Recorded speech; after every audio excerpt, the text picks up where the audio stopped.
बैरूनी ममालिकों में काम करने वाले अक्सर लोगों के अफराद ख़ानदान दूसरे आने जाने वालों के हाथ कुछ ना कुछ भिजाया ही करते हैं। एक हैरत अंगेज़ वाक़या पेश आया। दुबई में काम करने वाले हबीब अल इदरूस के अफराद ख़ानदान ने भी उनके एक शख्स हबीब मोहम्मद जो कि दुबई जा रहे थे कि उनके हाथ कुछ कैप्सूल्स भेजे। बाद में ये मालूम पड़ा कि हबीब मोहम्मद ड्रग्स के साथ दुबई एयरपोर्ट पर गिरफ्तार हो गए। हबीब मोहम्मद के अफराद ख़ानदान ने इल्ज़ाम आयद किया कि हबीब अल इदरूस के अफराद ख़ानदान ने जो भेजा था उसमें ड्रग्स था। इस इत्तला पर हबीब अल इदरूस घबरा कर दुबई से हिंदुस्तान वापस हो गए और हबीब मोहम्मद के अफराद ख़ानदान के दबाव में आकर काफ़ी रुपये भी दे चुके हैं, लेकिन अभी भी ये चुप नहीं रहे और इन्हें मज़ीद परेशान कर रहे हैं। हबीब अल इदरूस को बदनाम करने की साजिश रची जा रही है। इन्होंने तेलंगाना पुलिस से मुतालबा किया कि इनके साथ इंसाफ किया जाए। मीडिया से बातचीत करते हुए हबीब अल इदरूस ने बताया। Bureau report INDtoday.com। मेरा नाम हबीब इदरूस है। मैं दुबई में ड्राइवर का जॉब करता था। मेरे पर ड्रग्स माफिया का इल्ज़ाम लगाने वालों का नाम है हबीब अब्दुल क़ादर, हबीब अली जिलानी, हबीब यासीन। ये सब लोग हबीब मोहम्मद के भाई लोग हैं। ये लोग मेरे ऊपर ड्रग्स का इल्ज़ाम लगाए, जबकि मैं ड्रग माफिया नहीं हूँ, ना मैं ड्रग रॉकेट चलाता हूँ।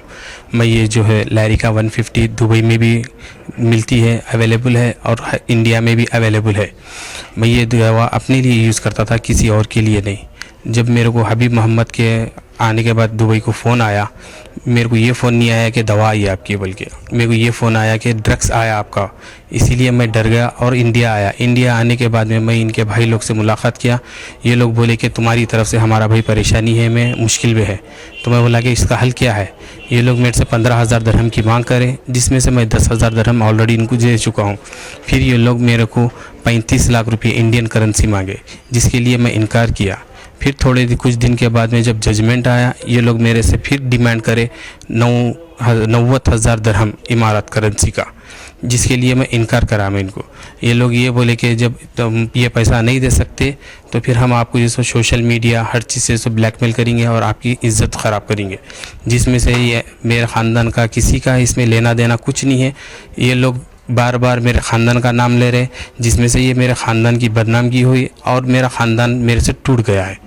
ये मैं तेलंगाना हुकूमत से गुजारिश करता हूँ, जो ये लोग मेरे को बदनाम करे, मेरा नाम ख़राब करे, ये लोग के ख़िलाफ़ एक्शन ले और मेरे को इंसाफ दे।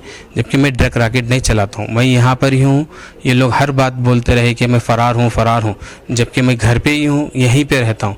जोन भी आते हर एक से मुलाकात करा, जब प्रेस वाले आए हर एक से मैं मुलाकात घर पर ही करा, कहीं बाहर या कुछ ऐसा मैं मुलाकात नहीं करा मैं ये लोग से। ये लोग बस मेरे को ब्लैकमेल करते रहे, हरासमेंट कर रहे हैं, पैसा दियो, इतना पैसा बोलते रहे। शुरू में 15,000 दरहम, फिर 35 लाख रुपये इंडिया के मांगे, फिर 90,000 दरहम इमारत करेंसी मांगे।